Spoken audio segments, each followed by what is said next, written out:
Feel what your roof is doing on a hot afternoon, not the electricity bill climbing, the surface itself. Dark shingles sitting under direct sun hit 160 degrees.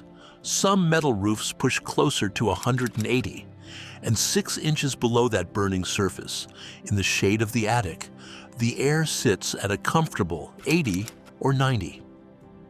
That difference is not a problem. It is a power source, a small flat device about the size of a saltine cracker, available for $8 to $18, can be pressed against the hot underside of that roof and pull real electric current out of the temperature gap. No fuel, no solar panels worth tens of thousands of dollars, no meter spinning in the wrong direction, just heat doing a second job on the same surface it was already using for free. Communities off the grid have known this for generations. They used it on stovepipes in winter, on roof panels in summer, on anything hot that had cool air nearby. The wider world never heard about it because nobody selling electricity had a reason to tell you. By the end of this video, you will understand exactly how it works. You will know where to start this weekend for under $25. And you will know why every house in America has been sitting on top of this for 200 years without knowing it. Here is the entire principle stated plainly. When one side of certain materials is hot and the other side is cold, electricity flows. That is it. Heat in, current out. No moving parts, nothing to fuel, nothing to wear out. Your roof provides the hot side for free. 6 to 10 hours every day in summer. The cooler attic air below gives you the cold side. That gap between them, 70 or 80 degrees of difference on a clear afternoon, is the engine. And it has been running on your house every sunny day, producing exactly nothing, because no one put a device in the gap to catch it. The device is called a thermoelectric module. The physics behind it have been in the textbooks for 200 years. You press one face against a hot surface. You bolt a finned aluminum heatsink to the cool face so it can shed heat into the cooler air. Heat pours through the little square. The 2 wires coming out of it come alive. You run those wires to a small charge controller, another few dollars. It smooths the output into something a battery can hold. From there you can charge a phone, run a string of lights, keep a radio going when the grid is down. One unit will not power your house. A bank of a dozen might run you a couple $100 total, against tens of thousands for a rooftop solar system. Each unit is cheap. They stack, and none of them has a moving part that can break. The average American home pays somewhere north of $1,700 a year for electricity, year after year, decade after decade. Over a lifetime that adds up to $40,000 or $50,000 handed over for something the sun is delivering to your roof for nothing every single day. And when the grid goes down, when an ice storm takes the lines, or the network buckles under a heat wave, you sit in the dark. Food going bad in the freezer, phone dying, no way to run a single light. Because somewhere along the way, someone decided the only way you were allowed to have power was to buy it from them every month for the rest of your life. That is the real cost. Not just the money, the dependence, the sense that something as basic as a light in your own home belongs to someone else, and they can take it away whenever their system fails them. That feeling was always optional. The people who figured this out early were not inventors. They were just never handed the grid the way you were. When you grow up without access to the lines, you learn to notice the free things hiding in plain sight. And one of the biggest ones has been sitting on every roof in America for 200 years. The device I described exists because of something a German physicist named Thomas Seebeck stumbled onto in 1821. Seebeck joined 2 different metals together and applied heat to one junction. A compass needle sitting nearby moved on its own. No battery, no wire to a power source, just 2 metals, a temperature difference, and a needle that had no business moving.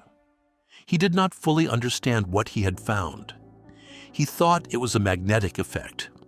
He was wrong about the why, but he was exactly right about the what. A temperature difference between two dissimilar metals generates an electric current. They named it after him. The Seebeck effect. It is in the physics textbooks today. No secret. That discovery came over 200 years ago, longer than the light bulb, longer than the power company. Before there was a single electrical meter on the side of a house in this country, men already knew that heat and a temperature difference could push a current without any fuel or spark. The same principle drives every thermocouple in every gas furnace. It powers the generators on deep space probes running off the difference between a radioactive heat source and the cold of outer space. The Seebeck effect is an engineering fundamental, not exotic, not fringe, and the application most relevant to the average homeowner. The hot roof sitting over your head right now was never once brought up. So why not? If this has been in the science for 200 years, why is this the first time you are hearing about it? No money in it. That is the whole answer. A power company runs on one mechanism. You stay connected to their wires and pay them every month.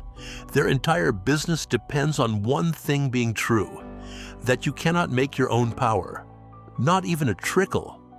Not even enough to charge a phone. Along comes an $18 square with no moving parts and no ongoing cost. You press it against something hot and it works. For decades. No replacement parts, no service visit, no recurring charge. Nobody builds a business on a product like that. Nobody spends advertising money on it. And the standards that define what counts as a legitimate home electrical system were not written by people selling $18 squares. They were written with input from the people those standards protect, not through some dramatic conspiracy. Just through the normal way regulations get written. The parties with the most to lose show up to the meetings. The parties with nothing to sell stay home. Going your own way on power was never made illegal in any dramatic sense. It was made to feel strange, fringe, like something only people in the backcountry would bother with. The people in the backcountry were right. They were never behind. They just never agreed to the leash. Here is what most people miss when they first hear about this. You do not need to touch your roof. The module does not care where the heat comes from. It only cares about a difference between a hot side and a cool side.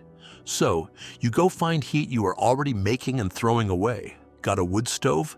That stovepipe climbs to 250 degrees or more on a cold evening.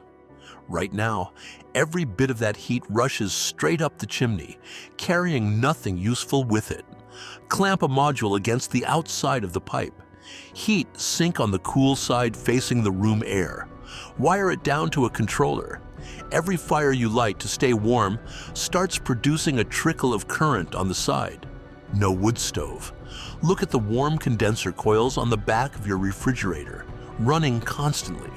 Or a south-facing window in the afternoon, where a flat piece of dark sheet metal will bake in the sun while the air behind it stays cooler. The easiest version of all, dark sheet metal, painted flat black, propped in a sunny south-facing window or against a south wall, modules sandwiched between the hot metal and a heat sink in the shade behind it. Under $25 from a hardware store and an electronics supplier. On a clear afternoon, a small current meter comes to life. No contractor. No permit. Nobody's permission but your own. One unit on a stovepipe will not power a refrigerator. It will charge a phone. In a blackout, that is a different situation than sitting in total darkness. Now, for the part I saved for last, the part that changed how I think about this entirely. You would assume the device stops working when the sun goes down. No heat on the roof, no current in the wires. The whole thing shuts off at dark. It does not. On a clear night with no cloud cover, a flat surface facing directly up at the open sky gets colder than the surrounding air, colder than the air touching it. That sounds impossible. It is not. A clear night sky is a direct window to outer space. Any surface facing it radiates heat outward into that emptiness faster than the warm air around it can replace what is lost. This is exactly why you find frost on your windshield on a morning when the thermometer never dropped below freezing. The air was warm enough, but the metal surface facing that open sky shed heat fast enough to grow ice on its own. Physicists call it radiative cooling. It is real physics. It is measurable. Now put both pieces together. A surface facing the night sky gets cold, colder than the air. Put the module between that cold plate and the warmer air below it, and you have your difference again. Flip the module. The current flows the other way, day and night, summer and winter, hot side from the sun during the day, cold side from the open sky at night. Two faces of the same free resource. This has been going on above every house in America every single night for as long as houses have had roofs. And essentially, nobody was running a wire to catch it. Something has been running on your house this whole time. Your roof in summer, your stovepipe in winter, the open sky on any clear night. And you were taught the only way to have power was to buy it from them every month. Start small. One module, one piece of flat dark sheet metal, a south-facing window, under $25. Watch a meter flicker to life and understand that the thing the power company has been selling you was never theirs to ration. Then tell me in the comments what you would power first: a light beside your bed, a radio, a way to charge your phone when the grid fails and the repair crews are 3 days out. What does that kind of independence mean to your specific situation? Drop it below. I read every one of them, and what you tell me shapes what comes next.